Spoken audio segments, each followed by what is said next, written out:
Hey guys, this is Kelvin, and this is the first episode of Ultimately Spoken. This is a little like podcast video format where I get to recite my poems and go deeper into the meaning of those poems because I feel like that's just something I really want to do. So, without further ado, this is the first poem that I'll be sharing. Enjoy. The rush of a euphoric vision, a holy seal around a dream, a glimpse of what could be. Bathe in its glow before you ponder what it means.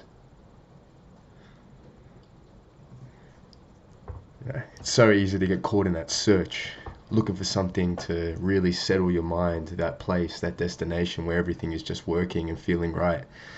And every now and then we do get that dream, or we imagine that place, and we see it so vividly. Maybe it's a person, maybe it's something that we're doing, maybe it's a hobby fulfilled in its most magnificent, final form. Maybe it's a place that you want to go to. And we often, treat those things as tasks that we need to do. But, today, for me, I just allowed myself to imagine, a scenario where I'm with someone that I truly want to be with. And that's just such an amazing thing to imagine without getting caught in the, reality of it, which is the second part of it, where it's like where you get stuck into how I make it happen, how we make that a reality. Like, just take a moment and just be like, like, with all the possibilities available, that's one of them. That's one of the directions that I could go in my life. And it's so important to have those dreams and allow yourself to have those dreams, because how else are you ever gonna know what it even subtly looks like. They call it the present, the present moment. So present, so you have to make it happen. You have to manifest it. You've manifested where you are in the moment, regardless of what your opinions about manifesting are. That's just the truth. And I think we get so caught in the magnitude of complete idealistic lifestyles that are prescribed by somewhere else, that come through propaganda, that we forget to have our own dreams, that we forget to have our own special, unique dreams that only we have and only that we would want, and ones that maybe we're afraid to share. And that's okay, because that means it's ours, it's our precious thing. And maybe by speaking them a bit too loud, we jeopardize our ability to connect with those dreams, because they don't become ours anymore. That maybe they become like a promise to someone else. When we tell someone what we really want to happen, we might be forfeiting that uniqueness of our own dream, and give it this place as a bond of trust with someone else. So you've told someone else, oh, this is what I want to do, and now it's, if you don't do it, you're a does that person see you as a liar, and it becomes this other thing entirely. So when you do have like a glimpse of something that is uniquely your dream, like, enjoy it, bathe in that light, because that's special, because you have your dreams. And that's because we have our unique perspectives in life. And something to think about, which is pretty interesting, is the word angel. And I think I've heard somewhere that it's actually meant to be more of a connection to the word angle. And if you think of it that way, it's about having your own angle, your own perspective on life. And that's what makes us all so special, that we have our unique angles. And that is something that makes us so powerful and unique.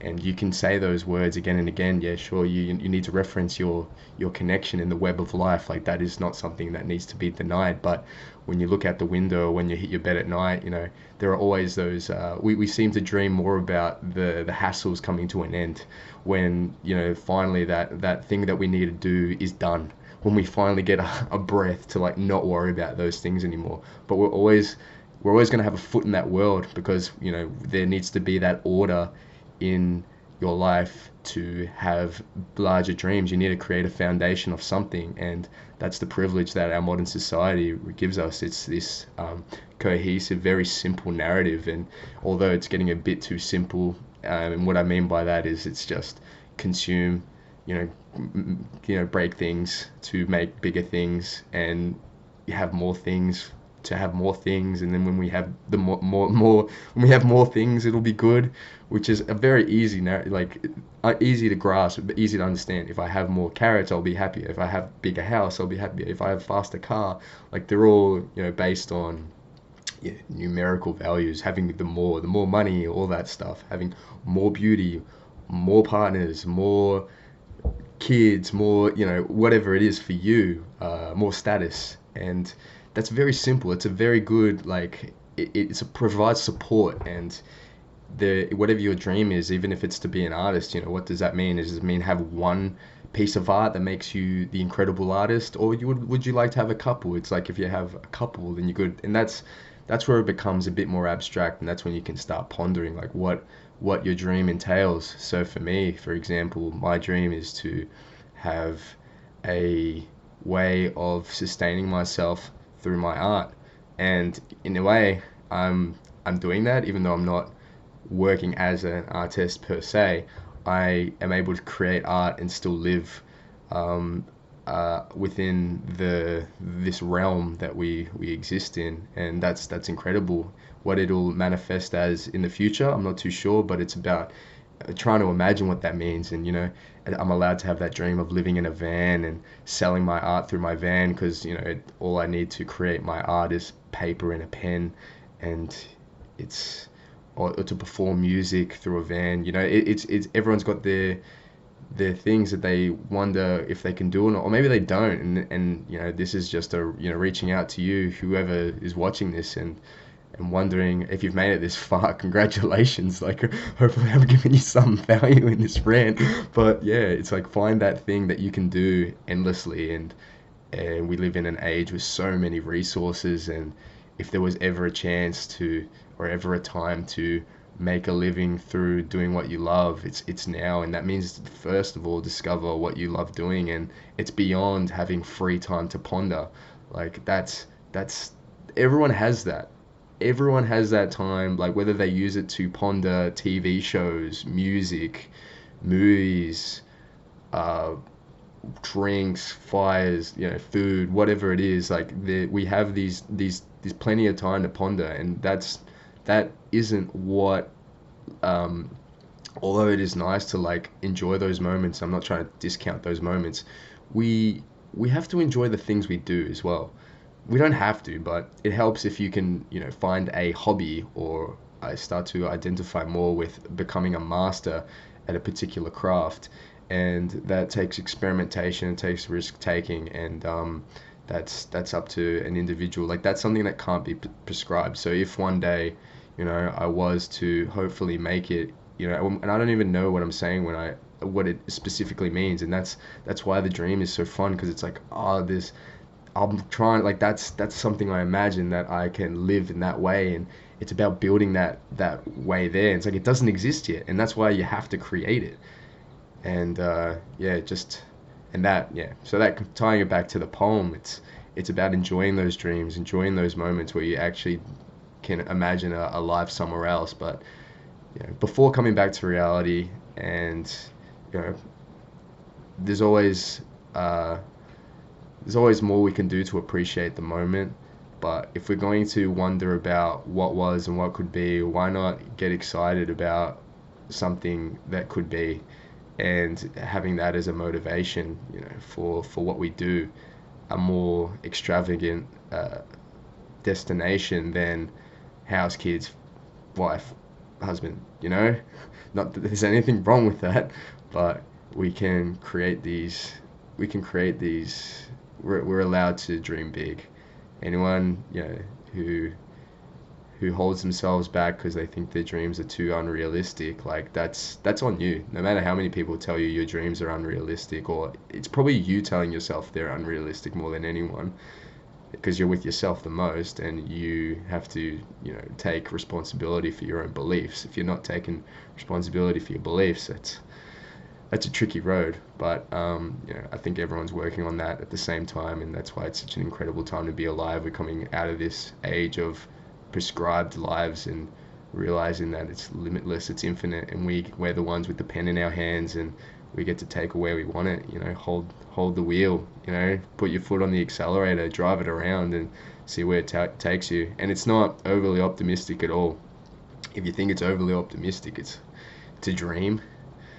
And like, that's a blockage, and that block can be relieved, and you can allow yourself to dream again. You deserve to have dreams. Everyone deserves to have dreams and enjoy reality at the same time. It's how we grow. We have to, and it's easier to, live your life when you feel like you're building towards something. If you feel yourself becoming stronger, not stronger just in a physical sense or a monetarily whatever sense. It's feeling yourself really coming into your power, like feeling your personality shine through, and it being less of a party trick to say the things that you want to say and become more just your daily, your way of being who you are. Yeah. So that's all I'm going to say about that poem. Read it for yourself. It'll be on my Instagram, Calvin Beck-Godoy Poetry on Instagram. And thank you for watching this. I hope you took something from it, and I'm really excited to start making videos like this, just to release all the foundational ideas and thoughts that allow me to create these poems. The point of the ultimately spoken format, video, is to show people, or to demonstrate that, to talk in a way that really opens up the conversations about things that we can't truly ever know. It's fun, and it's scary at the start to talk about what's life and what's the point and what's what's death. But the more you allow yourself to hit those open questions, the bigger life becomes, because with closed questions we're implying that there's an answer, and there's a point, and if we miss the point, what have we done? But it seems more and more that it's not about getting to a particular place. It's the way that we are, and the way that we speak really does shape our reality. So finding the words, the capacity to release that essence of who you really are, is something that we have to see for ourselves and practice. And I encourage everyone to practice that, if it's with yourself with a pen and a diary, a notebook, or with your best friend or your family. Practice speaking like the ultimate version of yourself would, and only you know what that is. Yeah, feel nervous talking about these things. Feel a bit silly letting out what you truly want and dream about, so you can hear it, so you can start to, or continue to, build that version of yourself that is authentic, that is powerful, that is on the edge of your development. It takes courage, it takes power, but you have that power. We all do. Alright, that's enough for me. Much love. Have a great week. Take care.